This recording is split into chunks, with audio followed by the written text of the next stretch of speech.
প্রিয় দর্শক, আজকে আমি রাজনীতি নিয়ে আলোচনার আগে এই যে নির্বাচনটা যে জমে উঠেছে সেটা আমি বলতে চাচ্ছি। নির্বাচনটা কিন্তু এখন ডেট ঘোষণা করা হয়নি, কোনো রোড ম্যাপ ঘোষণা করা হয়নি, কিন্তু ভোট চাওয়াচাওয়ি শুরু হয়েছে। এবং সেই ভোট চাওয়াটা আমি দেখছি প্রথমে আজকে সেটা হলো নতুন যে পার্টি হয়েছে জাতীয় নাগরিক পার্টি, সেই জাতীয় নাগরিক পার্টির একজন শীর্ষ পর্যায়ের নেতা সার্জিস আলম, তিনি আজকে ভোট চাওয়ার জন্য পঞ্চগড়ে গিয়েছিলেন। ওটা ওনার নিজের জেলা। এই জেলায় উনি যখন যাওয়ার পর উনি পাবলিকের কাছে ভোট চান এবং নানাভাবে ভোট চান। কী কী বলেছেন না বলেছেন সেটা আমরা বলবো, আলোচনা করব। কিন্তু তার আগে ওনার একটা বক্তব্য আমার খুব পছন্দ হয়েছে। উনি বলেছেন যে যদি রাজনীতিতে ভুল করি আমি, তাহলে দয়া করে আমাকে শুধরে দেবেন। কাকে বলেছেন? জনগণকে বলেছেন।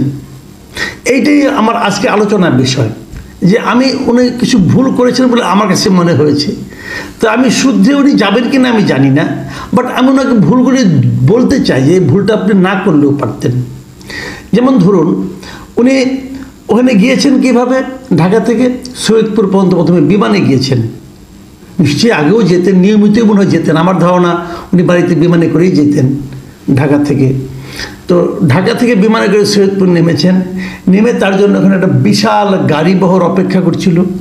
সেই গাড়িবহর শতাধিক গাড়ি ছিল বলে একাধিক পত্রিকায় এসেছে। যেমন আমি কালবেলা পত্রিকার হেডলাইনটা যদি পড়ি, ওখানে লেখা ছিল শতাধিক গাড়ির বহর নিয়ে পঞ্চগড়ের সার্জিস। আবার আরেকটা নিউজ, এটাও কালের কণ্ঠের একটা নিউজ, ব্যান্ড পার্টি সহ শতাধিক গাড়ি বহর নিয়ে পঞ্চগড়ের সার্জিস। এরকম অনেক পত্রিকায় নিউজ আসছে। ডিবিসিতে একটা নিউজ এসেছে। ডিবিসির যে অনলাইন পেজ আছে, ডিবিসির ফেসবুক পেজ, সেখানেও একটা নিউজ এসেছে। সেখানেও ওই শতাধিক গাড়ির কথা উল্লেখ করা হয়েছে। তো আপনারা যদি শতাধিক গাড়ি সার্জিস এই দুটো কথা লিখে গুগলে যে সার্চ দেন, আপনি কমপক্ষে 15-20টা নিউজ তো পেয়ে যাবেন ফ্রন্ট পেজে, এবং সবগুলোতে একই ধরনের শিরোনাম। আমার প্রশ্ন হলো সার্জিসদের কাছে, উনি তো বলেছেন যে ভুল করলে শুধরে দেবেন। তো আমি আপনার একটা ভুল একটু দেখানোর চেষ্টা করি। আপনি একটু নতুন পার্টি, আপনাকে লোকে কী হিসেবে চিনে? বৈষম্য বিরোধী ছাত্র আন্দোলনের সমন্বয়ক। আপনি একজন ছাত্র, অথবা মাত্রই ছাত্রত্ব শেষ করেছেন, কোনো চাকরি বাকরি করেছেন বলে কেউ জানে না, এবং জানার কোনো কারণও নেই। সম্ভবত চাকরির জন্যই তো আপনারা আন্দোলনটা শুরু করেছিলেন, যে চাকরিতে আপনারা বৈষম্যের শিকার হচ্ছেন, আপনাদের চোখের সামনে দিয়ে অন্যরা চাকরি পেয়ে যাচ্ছে, আপনারা পাচ্ছেন না, বেকারত্বে দিন কাটাচ্ছেন। এরকম একটা সময় তো আপনারা আন্দোলনটা শুরু করেছেন। তাহলে মোটামুটি আপনি একজন বেকার যুবক।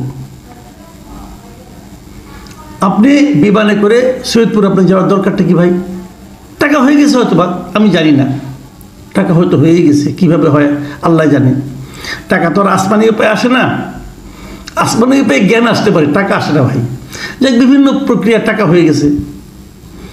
বাংলাদেশে তো অনেকেই টাকার মালিক হয়ে গেছে, আপনারাও হয়ে গেছেন, সমস্যা কি? তো টাকা হয়েছে বলে টাকা গরম দেখাবেন? আপনাকে বিমানেই যেতে হবে কেন? ঢাকার থেকে পঞ্চগড়ের লোকজন সবাইকে সৈয়দপুরে বিমানে যায়।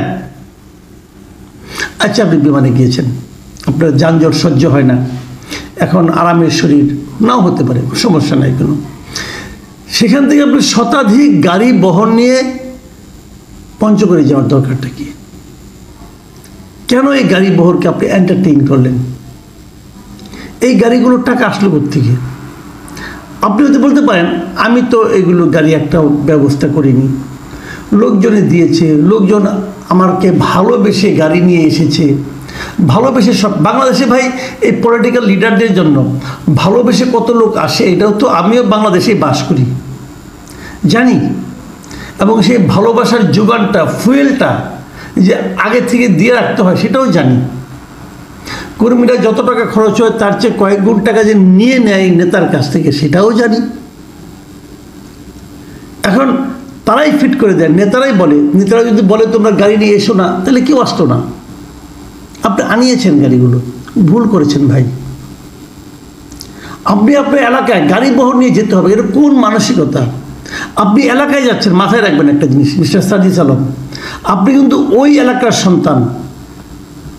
ওই এলাকায় আপনি কত বড় জমিদারের ছেলে, ওই এলাকার লোক সবাই জানে। আমরাও তো জানি না, আমরা দূরে থাকি, হয়তো জানি না, কিন্তু আপনার এলাকার লোক সবাই জানে আপনি কত বড় জমিদারের সন্তান, জানে তারা। তো তারা যখন দেখবে আপনি কি আগে যখন যেতেন এরকম গাড়ি বহন নিয়ে যেতেন? তারা যখন দেখবে যে এই জমিদার পুত্র গাড়ি নিয়ে আসছে, তারা কি এটাকে ভালোভাবে নেবে?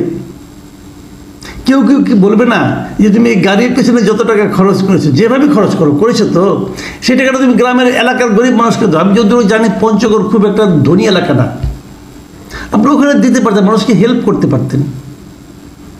আপনি কিন্তু কিছু মনে করেন না ভাই, আমি আপনার ভুলগুলো ধরিয়ে দিচ্ছি, একটু বয়স হয়েছে তো, আর আপনিও বলেছেন যে ভুল ধরিয়ে দেন। আমি ভুল শুধরে নেবেন আপনি, আমি বলছি আপনাকে। এভাবে শোডাউন করে ভোট পাওয়া যায় না। বাংলাদেশে বহু বড় লোক ইলেকশন করেছে শোডাউন করে, ভোট পায়নি ভাই। ভোট পেতে হলে মানুষের মন জয় করতে হয়। মন জয় করতে পেরেছেন। গাড়ির বহরে যদি আরও 10টা গাড়ি বেশি থাকতো তাহলে কি মানুষের আরও একটু খুশি হতো, আর একটু মন জয় হতো, নাকি আরও একটু বিরক্তি মানুষের মধ্যে উৎপাদন হতো? আমি আপনাকে এক কাজ করি, আমি বলেছিলাম না যে এখানে ডিবিসির ফেসবুক পেজে একটা ওনার ভিডিওটা ছাপা হয়েছে, ওই গাড়ি যে আসছে, আমি আবার দেখেছি ভিডিওটা, অনেকগুলো গাড়ি, শতাধিক হবে কিনা আমি বলতে পারবো না, কিন্তু যে ভিডিওটা দেখানো হয়েছে সেখানে অনেকগুলো গাড়িকে দেখানো হয়েছে। সেই ভিডিওর নিচে অনেকগুলি কমেন্ট আছে। কতগুলি কমেন্ট আছে সেটা আপনারা হয়তো বুঝতে পারবেন একটু পরে।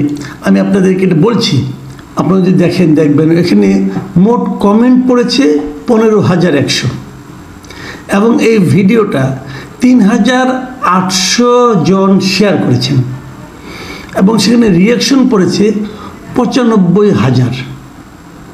রিয়াকশন মানে কি?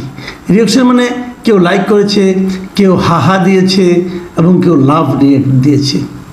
সেটাও যদি আমরা একটা ভাগ করে দেখি আপনারা দেখবেন তার মধ্যে 46,000 ছিল লাইক, 37,000 ছিল হাহা এবং 9,600 ছিল লাভ রিয়েক্ট। এই যে 9,600 এটাকে আমি ধরি এটা জেনুইন, তাকে ভালোবাসে। আর 37,000 লোক এটা নিয়ে ব্যঙ্গ বিদ্রুপ করেছে এবং 46,000 লোক এটাকে লাইক করেছে। লাইকের আবার ওইভাবে অর্থ খোঁজার চেষ্টা করে না, লাইক নানা কারণে করে। তো এই হলো মানুষের রিয়েকশন। এখন আমি আপনাদেরকে ওখানকার কিছু র্যান্ডমলি আমি কিছু কমেন্ট আপনাদের পড়ে শোনাতে চাই, যে সার্জির যে মানুষের কাছ থেকে পরামর্শ চেয়েছে সেই পরামর্শগুলি সার্জির সাহেব এখানে পেয়ে যাবেন। আমি একদম র্যান্ডমলি নিয়েছি, আপনি এটা যেভাবে আমি আপনাদের স্ক্রিনশট দেখাচ্ছি আপনি দেখলেই বুঝবেন এটা র্যান্ডমলি নেওয়া। যেমন SH সুমন লিখেছেন, গাঞ্জা কেনার টাকা ছিল না, এখন মানে এটা এই শব্দ উচ্চারণ করতে চাই না, আপনার পড়ে নিন। গাড়ি নিয়ে চলাফেরা করে, টাকা পায় কই জনগণ জানতে চায়। এবং এটার মধ্যে আবার দুইজন রিপ্লাই দিয়েছেন, দুজন। একজন হাবিব খান, তিনি রিপ্লাই দিয়ে বলেছেন তাদের দুর্নীতি আগে প্রমাণ করেন তারপর কথা বলেন, তাদের টাকা অনেক শুভাকাঙ্ক্ষী প্রবাসীরা দেয়, যদি আমার কাছেও চায় তাহলেও দিব, উনিও দিবেন। উনি বলছেন যে আগে প্রমাণ করতে হবে ওনারা দুর্নীতি করেছেন, তারপরে ওনারা আলোচনা করা যাবে, এর আগে করা যাবে না। এবং প্রবাসী অনেক টাকা পয়সা দেয় ওনাদেরকে, এবং যদি হাবিব খানের কাছে চায় উনিও দিবেন। ভালো। রিফাত হোসেন লিখেছেন, বন্যার সময় পেয়েছি, ত্রাণের টাকা সহবরা মেরে দিয়েছে, ওরা সমন্বয়ক নামে বাটপার, ওরা দেশে জাতির শত্রু। আরেকটা কমেন্ট পড়ি, গোলাম সরোয়ার লিখেছেন, হায়রে টাকা। হাবিবুর রহমান জুয়েল লিখেছেন, ওরে বাবা অনেক গাড়ি, এত গাড়ি তার হবার কথা নয়, সম্ভবত ভাড়া নিয়েছে, ঢাকা থেকে কর্মী না নিয়ে নিজের এলাকায় কর্মীদের সাথে মেশা উচিত। সোহেল মাহমুদ লিখেছেন, সার্জিস আগে থেকেই কোটি টাকার মালিক। কুদ্দুস আফরাদ লিখেছেন, প্রশাসন সঙ্গে থাকলে সব কিছুই সম্ভব, না থাকলে চটের ব্যাগ ও থালা হাতে ঘুরে বেড়ানো সম্ভব। আমি কিন্তু র্যান্ডমলি পড়ছি, মানে এক জায়গা থেকে আমি নিয়েছি, সরাসরি যে কোটা পেয়েছি নিয়েছি। আমি আরেকটা পড়ি, এটি শেষ, এর বেশি পড়বো না, আপনাদের ক্লান্ত করবো না। রাকিব আল হাসান লিখেছেন, ঈদের সময় পঞ্চগড়ের বোদা থেকে মাল আনবে, যাওয়ার সময় খালি যাচ্ছিল দেখে আমরা লাভ দিয়ে উঠে পড়লাম। বুঝতে পারছেন খালি দেখে লাভ দিয়ে ওঠার কি ব্যবস্থা হয়, কেন, কীভাবে।